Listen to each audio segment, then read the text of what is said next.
नमस्कार मैत्रिणींनो, रंजना किचनमध्ये तुमचं अगदी मनापासून स्वागत आहे. आज आपल्याला बनवायचा आहे गावरान ठेचा. अगदी गावाला येऊन बनवून दाखवणार आहे तुम्ही पाटा आणि वरवंटावरचा.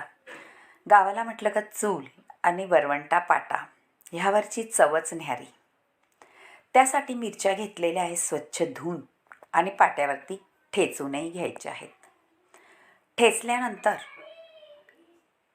सगळ्या ठेचून घ्यायच्या आहे, जेवढ्या आपण मिरच्या घेतलेल्या आहेत त्या पाट्या आणि वरवंट्याने. आता ठेचल्यानंतर छान मिरच्या धुवून घ्यायच्या आहेत, म्हणजे त्याच्यात बी असेल ती निघून जाते आणि तिखटपणाही कमी होतो. भरपूर लसूणही घ्यायचा आहे आणि न सोलता लसूण घ्यायचा आहे. शेंगदाणेही घेतलेले आहे डिशभर. शेंगदाणे आधी आपण भाजून घ्यायचे आहे आणि झटपट भाजायचे आहे, जास्त भाजायचे नाही, काळे होईस्तोपर्यंत. भाजून झाल्यानंतर कूट करून घ्यायचा आहे त्याचा आणि लसणाचाही मोठा मोठा असं वाटून घ्यायचं आहे. कढई घ्यायचं आहे, त्याच्यामध्ये 2 पळ्याभर आपल्याला तेल ओतायचं आहे आणि सालीसकट आपण लसूण ठेचून घेतलेला म्हणजे मिक्सरला वाटून घेतलेला आहे मोठा मोठा, तो सुद्धा परतायला घालायचा आहे तेलामध्ये. खरपूस असा रंग बदलस्तोपर्यंत परतून घ्यायचा आहे, म्हणजे ठेच्याची चवच न्यारी लागते. गाव म्हटलं का भाकर आणि ठेचा झालाच पाहिजे.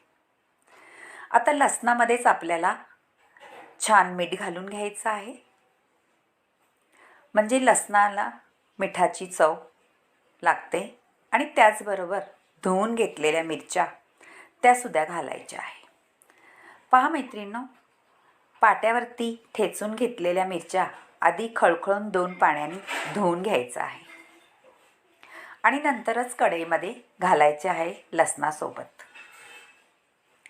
आता लसणासोबत घातल्यानंतर मीठ, लसूण, हिरवी मिरची त्याच्यावरती आता झाकण ठेवून देऊ आणि शिजून घेऊ मिरच्या.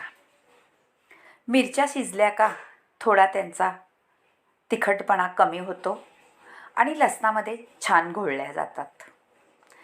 आता आपण मोठा मोठा कूट करून घेतलेला आहे शेंगदाण्याचा. साली काढायच्या नाही, सालीमध्ये सुद्धा छान प्रोटीन असतं आणि गावाला म्हटलं का असं साल वगैरे काही काढत बसत नाही. आता ते परतून झाल्यानंतर थोडंसं तेल घालायचं आहे वरून, म्हणजे मिरचीचा राग कमी होतो. राग म्हणजे तिखटपणा. पहा मैत्रिणी, तुम्हाला असं आवडलं तर रंजना किचनला लाईक करा, शेअर करा, कमेंट करायला विसरू नका आणि सबस्क्राईब करा.